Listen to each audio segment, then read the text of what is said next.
Hello guys, welcome back to my channel movie explanation world. Friends, ഞാൻ ഇന്ന് explain ചെയ്യാൻ പോകുന്നത് 2026-ൽ ഇറങ്ങിയ വേർ ഇസ് ഹാപ്പിനെസ് എന്ന ഷോർട്ട് ഫിലിമാണ്. അപ്പോ friends, welcome back to my video.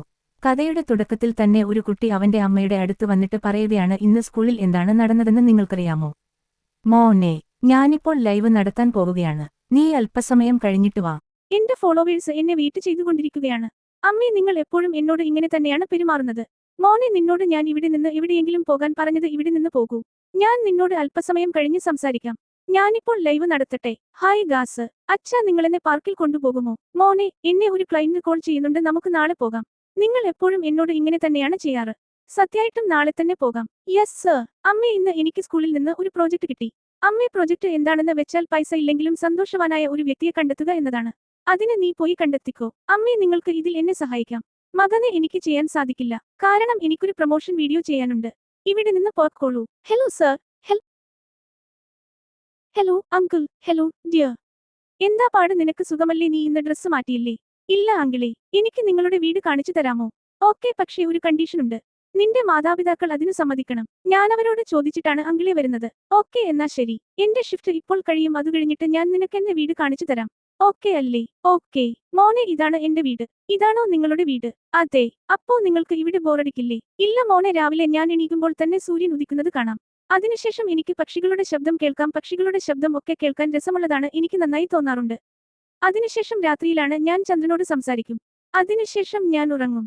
എനിക്ക് തിന്നാൻ ഭക്ഷണവും കിടക്കാൻ ബെഡും കിട്ടും. അതില്ലാതെ എനിക്ക് പിന്നെ എന്തു വേണം? അങ്കിളേ, അത് നിങ്ങൾക്ക് ബോറടിക്കാറില്ലേ? ചെറിയ വീടായതുകൊണ്ട് വലിയ വീടില്ലല്ലോ, നിങ്ങൾക്കൊരു AC പോലും ഇല്ലല്ലോ. ദുഃഖമോ മകനെ? യഥാർത്ഥമായ സന്തോഷം മെഷീനുകളിൽ നിന്നല്ലല്ലോ മോനെ. യഥാർത്ഥ സന്തോഷം എന്നു പറഞ്ഞാൽ നമ്മുടെ മനസ്സിന് സമാധാനം ഉണ്ടാവുമ്പോഴാണ്. നീ ഇവിടെ ഇരിക്കും, നിനക്ക് തിന്നാൻ എന്തെങ്കിലും എടുത്തിട്ട് വരാം. ഇതെടുത്ത് തിന്നോ. മോനെ, നിനക്ക് കഥ കേൾക്കാൻ ഇഷ്ടമാണോ? അതെ, ഇപ്പോൾ തന്നെ എനിക്ക് പറഞ്ഞു തരൂ. ഓക്കെ, ഞാൻ നിനക്ക് ധ്രുവയുടെയും പ്രഹലയുടെയും കഥ പറഞ്ഞു തരാം. ഉത്തനാപട എന്ന പേരുള്ള ഒരു രാജാവ് അവിടെ ഉണ്ടായിരുന്നു. നീ എവിടെയായിരുന്നു? നിന്നെ ഞാൻ എത്ര നേരം തിരഞ്ഞു നോക്കി. സഞ്ജു, അവൻ ഇവിടെ എത്തി. നീ എവിടെയായിരുന്നു? സന്തോഷം ഉള്ളതുപോലെ ഉണ്ടല്ലോ. ഞാനിന്ന് ബുക്കിൽ പഠിക്കാത്ത ചിലതൊക്കെ പഠിച്ചു. എന്ത്? ഇന്ന് ഞാൻ എല്ലായ്പ്പോഴും സന്തോഷവാനായിരിക്കുന്ന ഒരാളെ കണ്ടെത്തി. ആരാണ് അയാൾ? നമ്മുടെ സെക്യൂരിറ്റി ഗാർഡ് സുധീഷ് എങ്കിൽ. മോനെ, നീ എങ്ങനെയാണ് ഇത് പറയുന്നത്? ഒരു സെക്യൂരിറ്റി എങ്ങനെ ഇത്ര സന്തോഷവാനാവും? അദ്ദേഹം വളരെ അധികം ക്ഷമയുള്ളവനാണ്, അതാണ് നിങ്ങൾക്ക് രണ്ടുപേർക്കും ഇല്ലാത്തത്. അദ്ദേഹം എന്താണ് സമ്പാദിക്കുന്നത്? അദ്ദേഹം സമ്പാദിക്കുന്നതിൽ വളരെയധികം സംതൃപ്തനാണ്.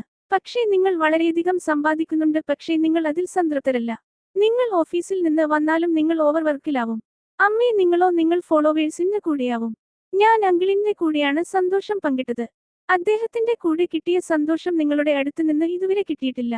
അദ്ദേഹത്തിന്റെ വീട്ടിൽ നിന്ന് ഒരു ആപ്പിൾ തന്നതിൽ എനിക്ക് വളരെയധികം സന്തോഷമുണ്ട്.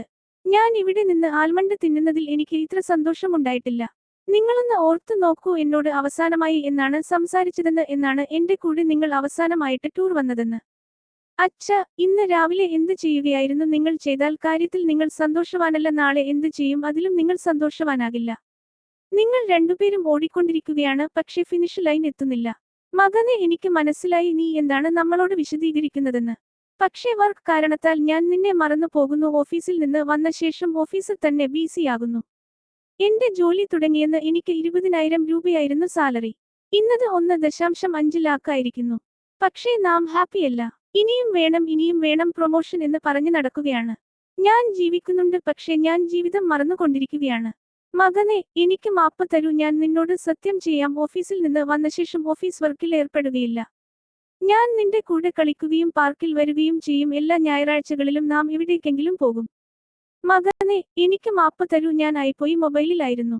അവിടെ എത്ര ലൈക്ക് കിട്ടി, എത്ര ഷെയർ കിട്ടി എന്ന് നോക്കുകയായിരുന്നു. ഞാൻ നിന്നെ കുറിച്ച് മറന്നുപോയി. താങ്ക് യു അമ്മേ. അച്ഛ, നിനക്ക് നന്ദിയുണ്ട് മോനെ, നീ ഞങ്ങളെ ഇത്ര വലിയ പാഠം പഠിപ്പിച്ചതിന്.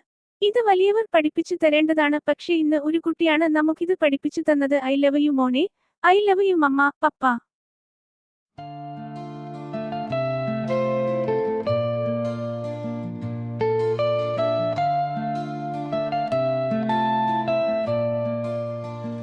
都市的喧嚣如潮水般涌来，孤独的身影在人群中徘徊。